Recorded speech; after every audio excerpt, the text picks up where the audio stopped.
Menika Awa Wangi Retno sapa nama lengkape Nduk Retno sapa Dumilah sapa Retno Dewi Setyawati. Weh Retno Dewi Setyawati niku sing paring nama sak pengertosan paduka jenengan dika menika bapak napa ibu Saking almarhum Pak Jeno. weh Nami kula kalih kakake kula. kakake sapa nek kamu Retno nek kakak siapa Sinta Arum Puspitasari. Sinta Ayu Puspitasari Sinta Arum. Arum Puspitasari apik-apik ya jenenge nek paringane seniman mesti apik ya bener ya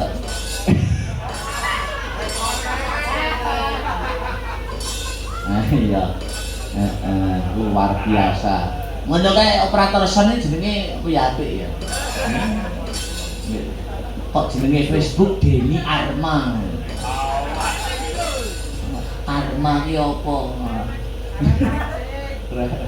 arek mancing ya punika Mbak Retno panggilanipun para sederek mijil saking Semarang Kota Atlas punika saat menika menempuh kuliah Institut Seni Indonesia Surakarta semester pinten Mbak Yu Semester 4. kowe lah dalah 4 materi ini pun ingin didamai ujian ini kenapa kemauan sing ingin nanti gending-gending Jenengan gatik gending. gatik gending Gendingnya pun bandelori. bandelori itu enak tenan panjang Sama jenengan eling-eling kasmaran ketahuan megatro.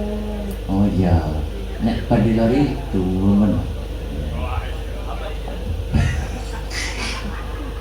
lah iya idolan lho iki bandelori nggih terus ngelerek sampinipun punika nek kelahirane menika mijil saking Nganjuk asli tapi sak menika berdomisili wonten ing Sidoarjo.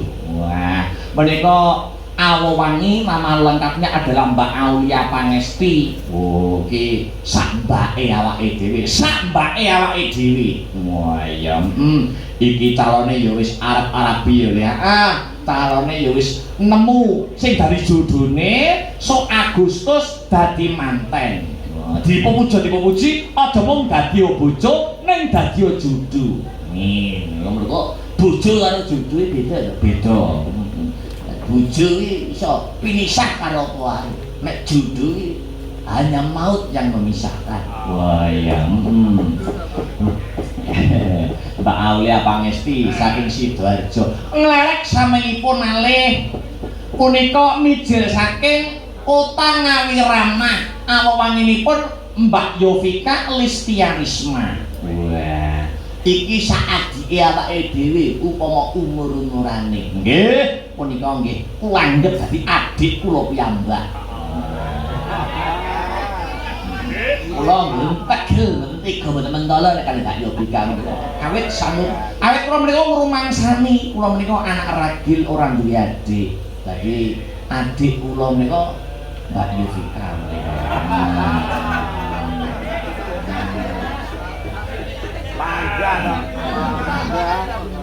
panjang nomor 1 kok Lihat di tadi.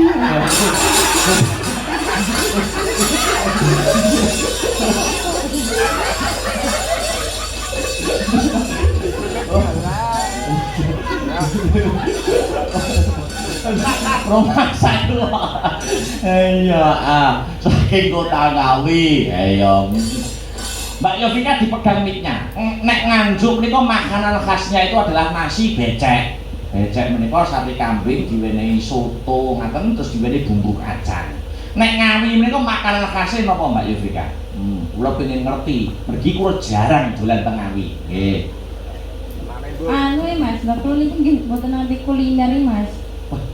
Ya ampun. Tepo enten mboten mriki tepo. Tepo arang ning kene tepo jarang. Nggih Ngawi. Tepo terus cemuhe enten mboten. Wah, ora roh kuwi cemuhe ki apa cemuhe iki? Cemuhe niku minuman. Kados apa ya? Asli napa nggih? Oh, rundil kok Oh iya, meh ngoten niku. Asli, wedang asli. Niku asli Ngawi nggih? Banyak di Ngawi banyak ya itu wedang cemue itu. Banyak, Mas. Oh iya, kapan-kapan aku tak ngombe cemue. Nggih, monggo katuran pinarak Ngawi. Yo, kapan-kapan nek ati udan longgar tak dolan ya, Nduk. Nggih. Yo. Terus mandhekaken.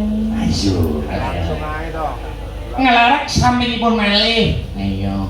Punika sinden kelahiran saking Kediri-kedirinipun Semen sakmenika hijrah wonten ing Karanganyar Tentrang. Wah. Awanginipun Mbak Birgita Ayu Setiani Haryanto. Menika sampun lulus saking Institut Seni Indonesia Surakarta. Punika upami leting punika sak baraan kula. Oh, Mbak Birgita kuwi lho. Heeh, wis tak anggap soulmate-ku dhewe. Sahabatku dhewe kuwi. Bestiku dhewe.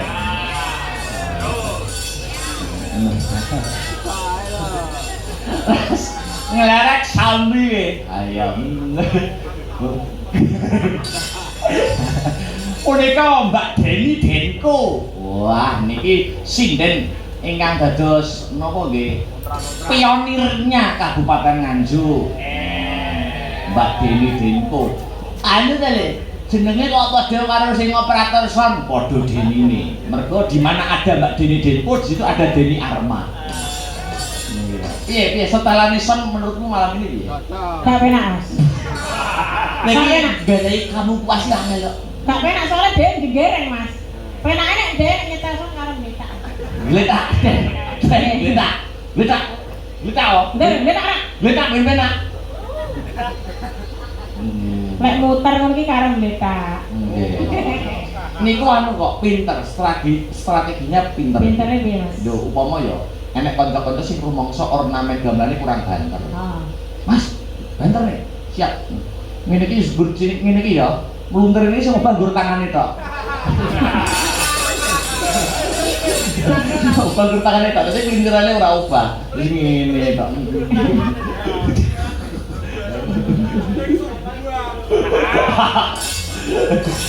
Ya luar biasa Mbak Deni. Jenenge Deni iki biasane apik-apik lho, Mas.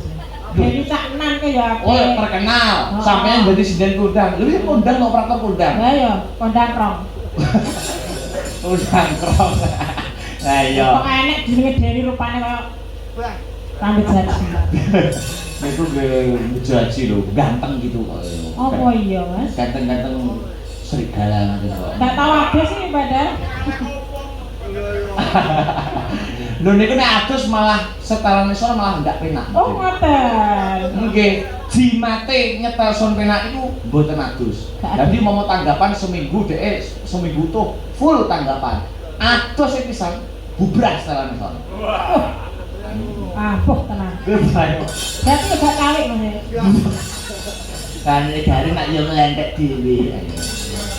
Nggih. Terakhir, Mas, nek Mbak Birgita niku bestine sampeyan, Mbak Yopika apa nih sampeyan Adik. adike. Lah nek aku apa nih sampeyan, Mas? sampeyan kok mamaku lho.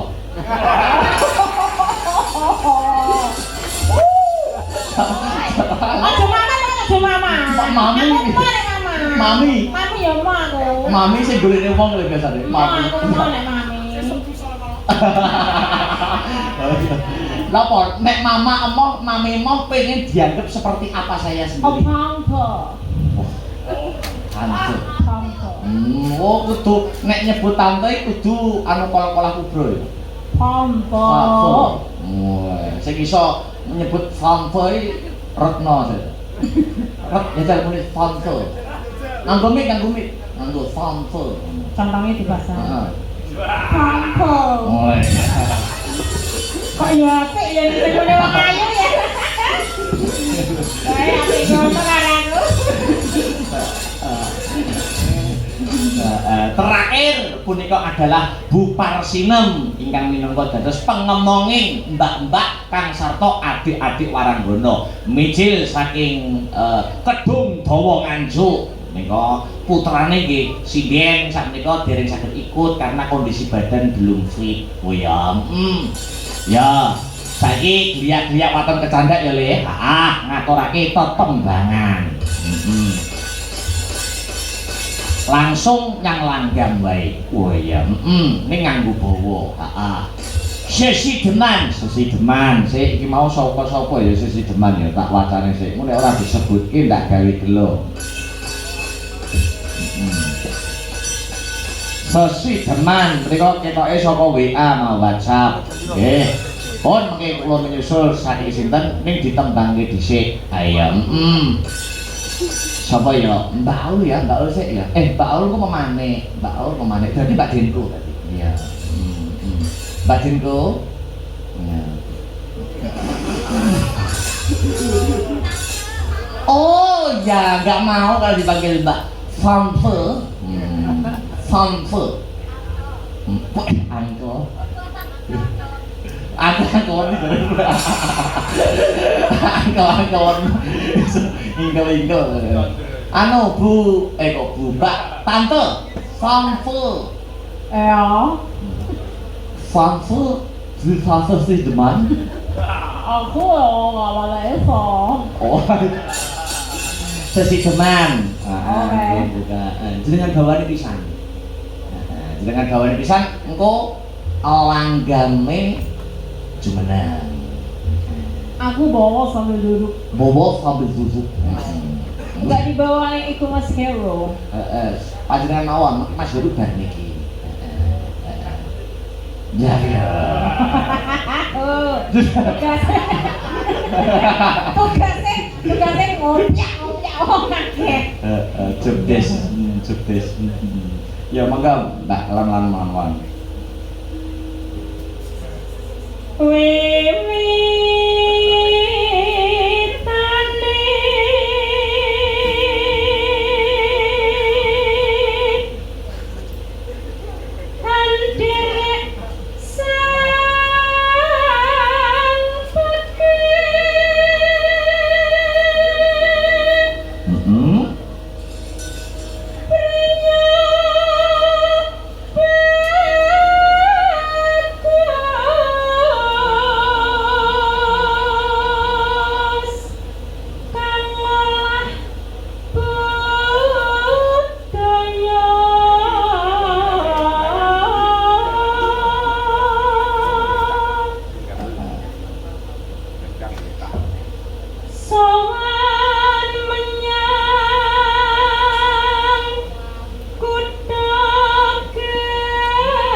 Wadine niki maleme malam Senin kok yo jam 2 luwih wisaning kaya penontone isih kepareng lenggah.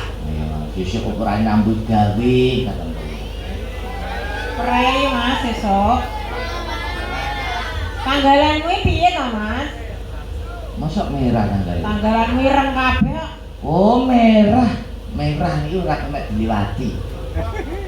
Apa itu? Maksudnya nggak boleh masuk sekolah kan berarti apa kan Rey? Gak boleh masuk merah. Iya. Aku kok olah-olah toh? Iya. Terus.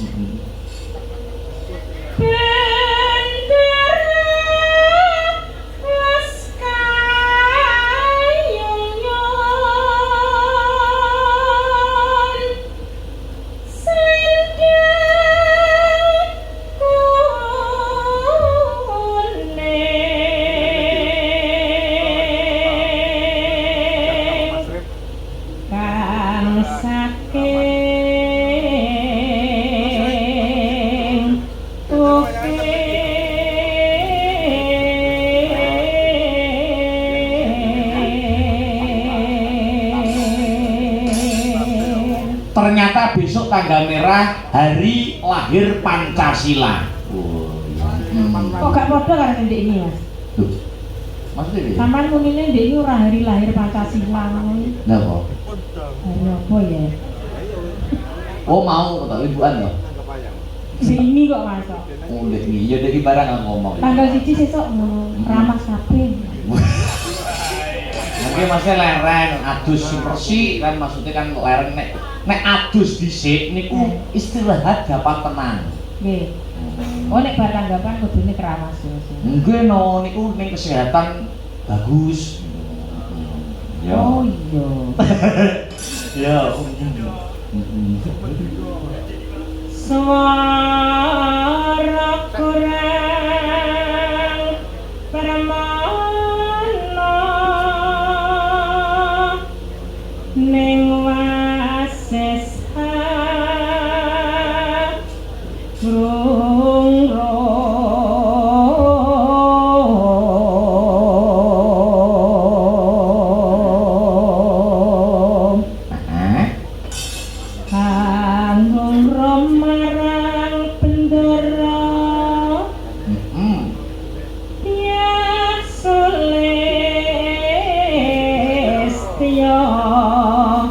pijer ngincangake kalis.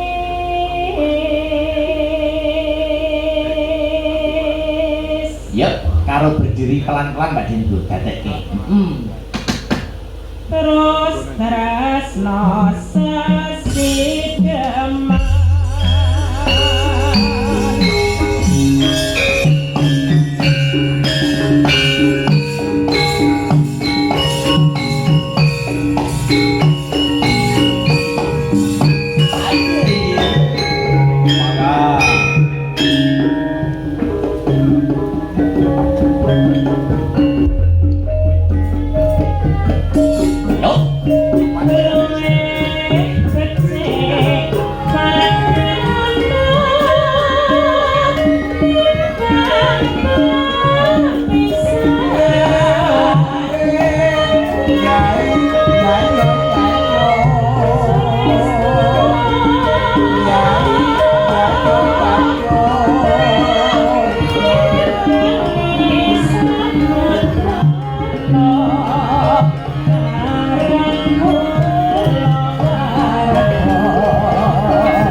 Kula aturaken dumateng para pamirsa budaya ingkang taksih lenggah berkah barokah dalang akbar wonten ing lokasi mugi saged karenan ing penggalih ya. Yuk lanjut Mbak Den. Urip ana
laske Mbak. Urip kono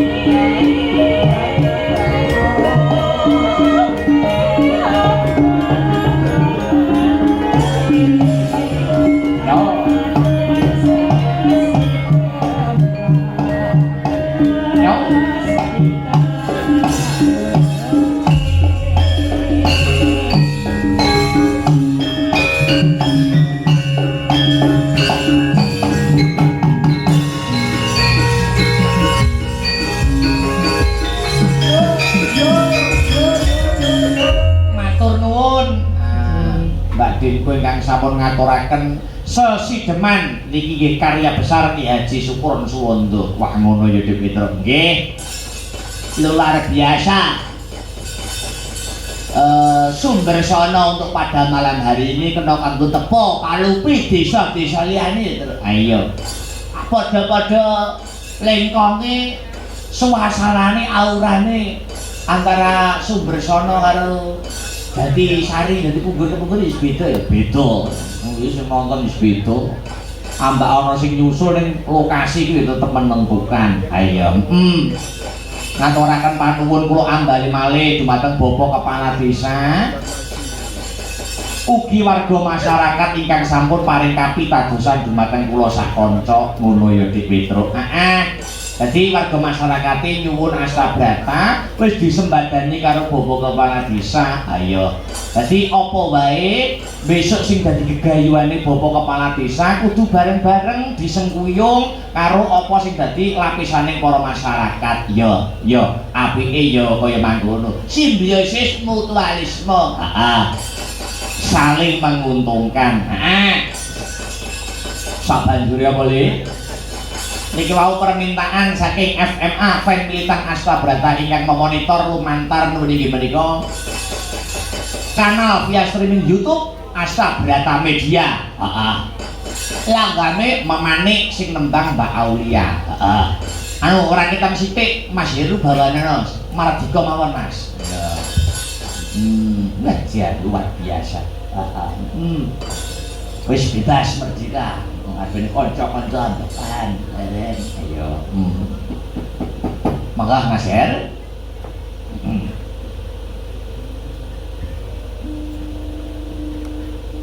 Wos kun tatan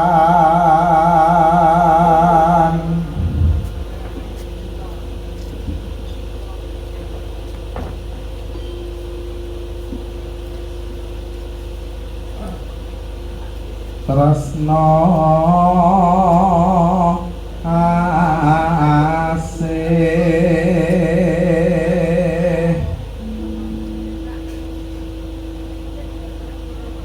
tanpa welas sirani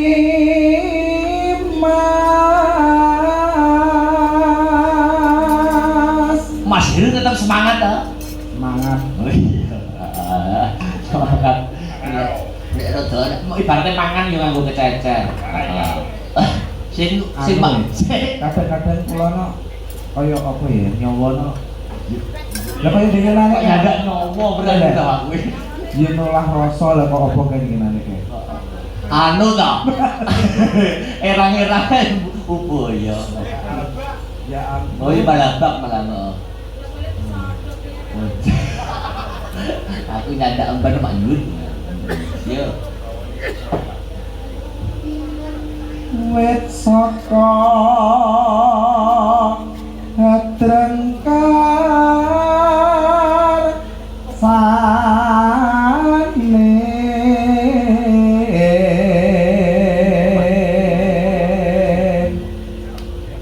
tega marang samu barang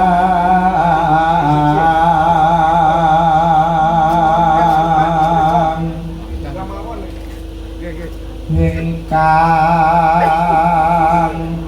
kasandang benjang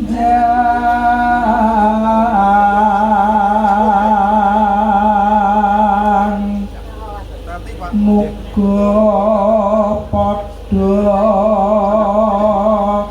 manggih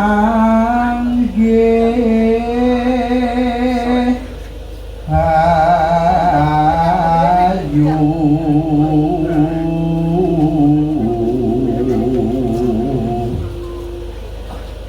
yuwana selami nira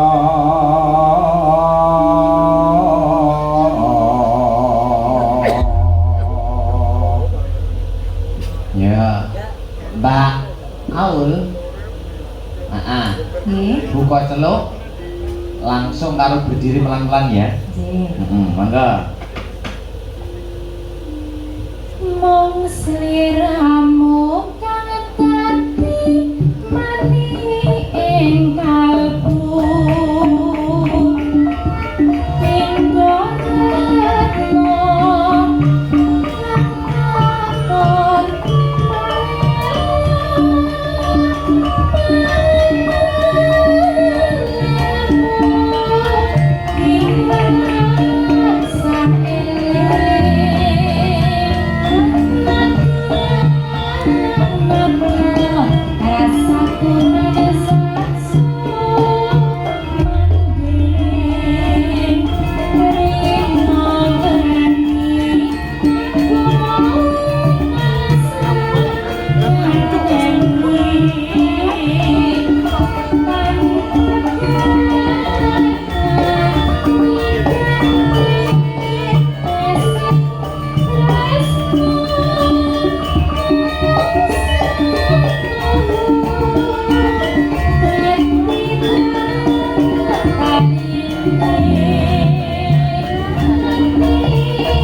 memenuhi permintaan dari Bunda Angel ya FMA Family Militer Asta Brata yang memonitor wonten ing Hong Kong ngono memenuhi karya Ki Sun Gondrong saking Tulungagung ya dibacutke ya Lek bacutnya Mas Gareng Ande, Mbak Retno, jumeneng Mbak Retno. Sepote to, coba kaya ngapa sepote? Monggo Mbak.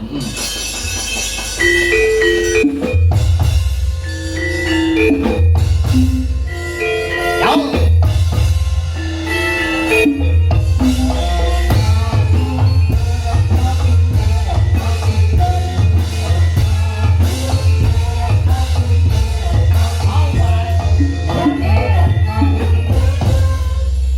Selamat pagi. Selamat pagi. Ayo. Saiki aku kepengin Mbak Retno sing anu. Apa? Sing musik apa Mbak Retno? Musik. Wis bebas merdeka, tak pasrahne panjenengan Mbak Retno sapa Retno Dewi. Ayo. Sumanding aja. Napa? Sumanding. Oh iya Semanding mau ana pamungkas Semanding. Ya. Coba kaya ngapa? Langsung Mas Tris Sumanding sesarengan Mbak Retno Dewi saking Semarang Kota Atras ya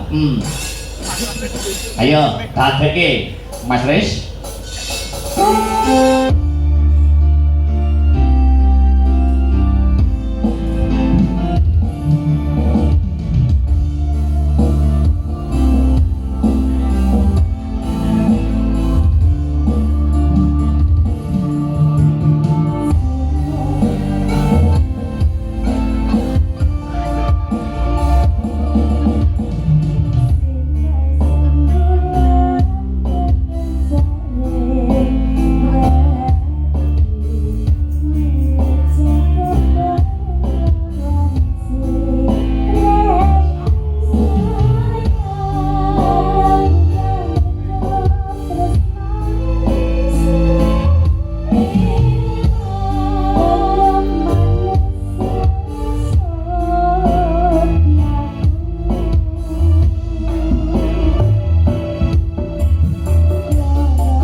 Terima kasih. Ayo.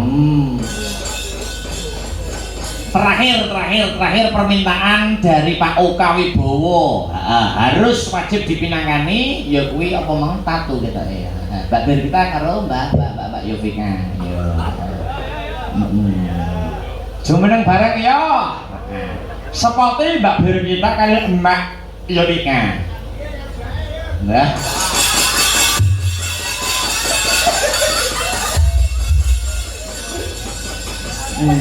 Nggih, maksudnya penonton niku di Astabrata itu semua seperti sama kakak adik gitu.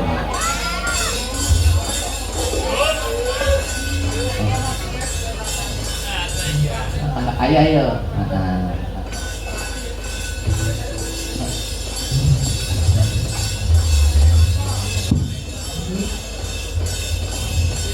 Selamat pagi, Mbak Bir. Selamat pagi, Pak. Selamat pagi, Dek Yovika. Oke, selamat pagi, Mas. Ayo. Loh, kok Yovika mah delok Dek, kok aku kok gak? Sampean kan sak baraanku. Ya berarti gak usah Mbak Bir bae. Biasanya nek orang nek sahabatan ini pasti ada ini panggilan khusus nek gua akrab. Nek aku kancakan bisa ndar. Hai ndar, nek kuwi nek jenengan Mas Akbar napa, Mbak? Kita apa ya, Pak? Acuk ini. Kok yang mengikuti loh. Wes bar gak sudah tayang kok Pak. Wes sudah tayang bar wisan. Permintaan dari Pak Oka, Mbak Bir, karo Dik Yovika. Nggih. Tatu tembangnya, lawas iki iki. Jenenge blocking panggung ki ya kok kelat ae jarene apa lho. Iki lho Pak susu tak bir lho. Sapa to Diri to? Ini lho, Pak. Mbok raut kan? Iya. Jawane iki dikongkon kelat ini lho, Pak. Ayo apa-apa, ayo Mbak kelet gak apa Ini tak foto sini. Aja film di foto Jenny. Kok nggak jual, Mas? Iya. Kok pengen Facebook posting. Dadekne Mas Tris. Ayo.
keripik gedang, keripik telo, sithik edang watone rata sing baku, nderekan memuji muga-muga